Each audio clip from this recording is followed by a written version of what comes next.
Man. Why are you a Democrat? Pro-choice. Pro-life. Good answer.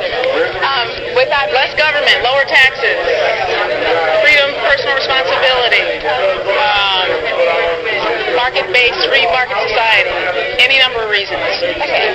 Now, with that being said, do you feel as though African Americans are too quick to align with the Democratic Party, which do you feel as though that marginalizes our voice? Yes, absolutely. I mean, and I talked about this a little earlier. One of the other reasons I also got, I wanted to get involved in the Republican Party when I talk about us having other options, it's because we are not monolithic, and I think it is a disservice to us when we consistently and continually give our vote over to the same party over and over again, overwhelmingly, without asking questions, without, really getting into the whys and the whatnots, and that one party then just taking that vote for granted. That is what's unfortunate, and I think that's what has happened over the years, and that's what I think, it's not good for the political process when one party can count on one block of the American public, and that happens to be the black vote. So I'd like to see that shift change a little bit and to be a little bit more balanced. No, I don't expect blacks to overwhelmingly vote Republican in the coming years, but I think that there can be a balance. We're the only race where we give 90% of our vote to one party. All other races, it's almost down the middle. Why can't we have that same type of fostering, of political ideal and thought? We are conservative in nature overall, I think. We just don't translate that into how we vote many times.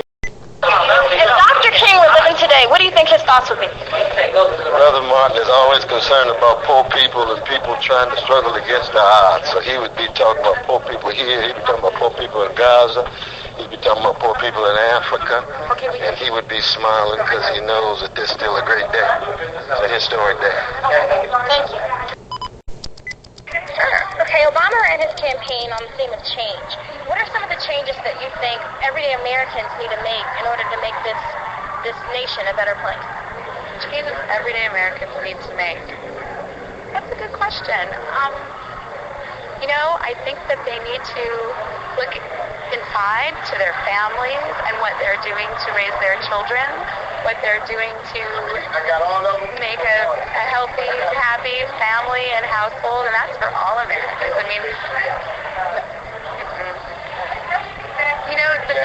I think the little changes sometimes are the biggest, have the biggest effect. Thank you very much. His thoughts would be if he were here today. I couldn't even remotely even speak to that. I think it was one thing he would say, put your overalls on, put your shoes on, it's time to go to work. All right. No. I think it's simple as that. Okay. That works. All right. Thank you.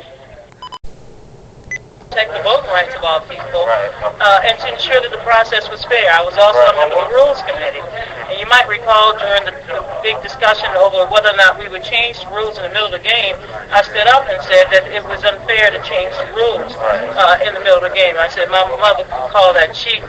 So I enjoyed my role throughout the primary process, not only as a member of the Rules Committee that helped to put in place the primary calendar, but also as a super delegate who was able to vote. In the end, I voted for Barack Obama, but I wrote in Hillary's name so that she could speak at the convention. Right. One last question. What type of interaction you had with Barack since the election? Have you reached out to him? I mean, in your position in the National Committee.